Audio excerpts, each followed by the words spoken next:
Srinanza Malto, bonjour à tous et à toutes.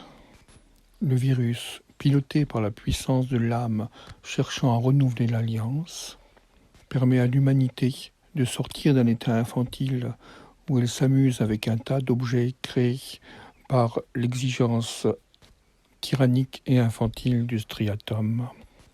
Nous vivons donc une crise collective de maturité.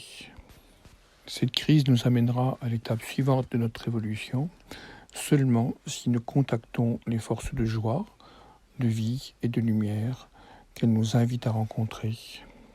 Il est donc infiniment important en cette période de laisser grandir des profondeurs de soi-même le plus grand, celui qui porte la couronne de notre royauté impersonnelle.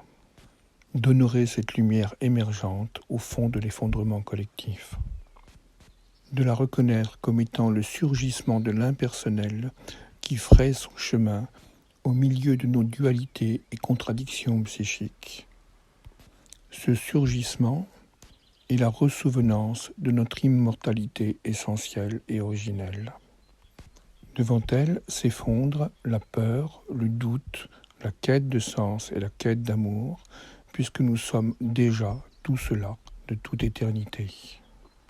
Dans la pratique, cela nous amène à faire non pas notre devoir, mais notre joie, en ayant une confiance absolue dans sa capacité de nous apporter ce dont nous avons besoin dans notre existence. Maintenant que nous sommes enfermés, il est question d'oser sortir le meilleur de soi-même. Maintenant que nous sommes sous écran, devenons l'écrin de notre propre puissance de vie. L'abandon obligatoire de nos formes de vie socialisées nous permet de reconnaître toutes celles qui n'étaient pas en accord avec notre être profond et notre joie première. Maintenant que nous sommes condamnés à une immobilisation, que nous ne pouvons plus nous vivre en tant qu'être social, nous pouvons nous retourner à l'intérieur de nous-mêmes et nous reconnaître et nous vivre comme êtres spirituels à part entière. Maintenant que notre parole vers les autres est minimisée, nous pouvons écouter la parole du silence intérieur. L'enjeu actuel, individuel et collectif, est donc d'écouter l'impulsion vivante, afin que ce soit elle qui éclaire les chemins de l'après. Écouter l'impulsion vivante, c'est d'abord être certain de sa présence dans les profondeurs de soi-même, même si nous ne l'apercevons pas encore. C'est ensuite lui sourire pour qu'elle s'éveille, parce que le sourire a une puissance de dissolution des inquiétudes et des peurs, ainsi que de la libération des tensions. Ce n'est que dans un intérieur en paix, en silence et en transparence que cette impulsion vivante peut être en surgissement. Puis c'est la laisser pénétrer notre imaginaire afin qu'elle puisse se transmettre à nous sous forme d'images, de désirs, d'envie et de nouvelles motivations. Ensuite, c'est jouer avec cet imaginaire afin d'ouvrir tous les possibles, dissoudre les limitations mentales qui nous montrent toujours le monde de la limite et rarement celui de l'illimité. Cette impulsion de vie qui se déploie dans l'imaginaire va également permettre la dissolution des agrégats émotifs qui nous rendent timides, effacés ou discrets, et rendre dérisoires d'autres agrégats émotifs qui ont construit autour de nous des images de reconnaissance, de puissance ou d'orgueil.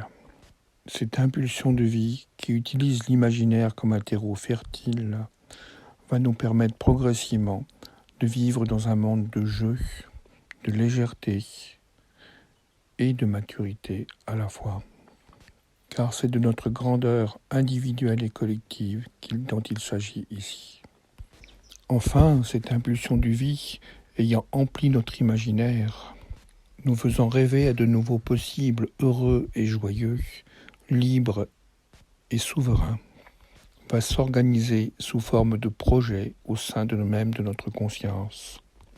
Ces projets vont avoir une saveur nouvelle, parce qu'ils seront mus par la lumière immortelle de votre âme, par un champ unitaire de conscience. Et à ce moment, nous sommes invités à commencer à les expérimenter pour nous, pour nos voisins de confinement, simplement parce que, à travers cette première expérimentation, nous ancrons la puissance de la joie, la puissance verticale de l'âme dans la matière et dans l'incarnation. Comme si nous faisions des premiers pas avant de nous lancer plus amplement dans le monde, après le déconfinement. Et c'est la puissance conjuguée de cette âme du monde, surgissant à travers chacun et tous, qui va être le fil directeur de la création de l'après. Le cœur de chacun est le lieu de ce surgissement collectif, et non plus la tête.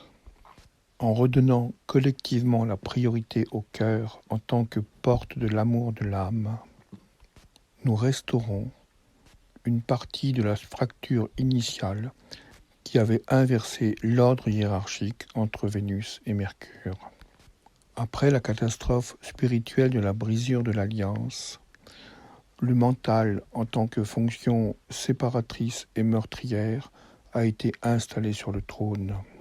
Il a pu ainsi manipuler le champ émotionnel au profit de ses desseins.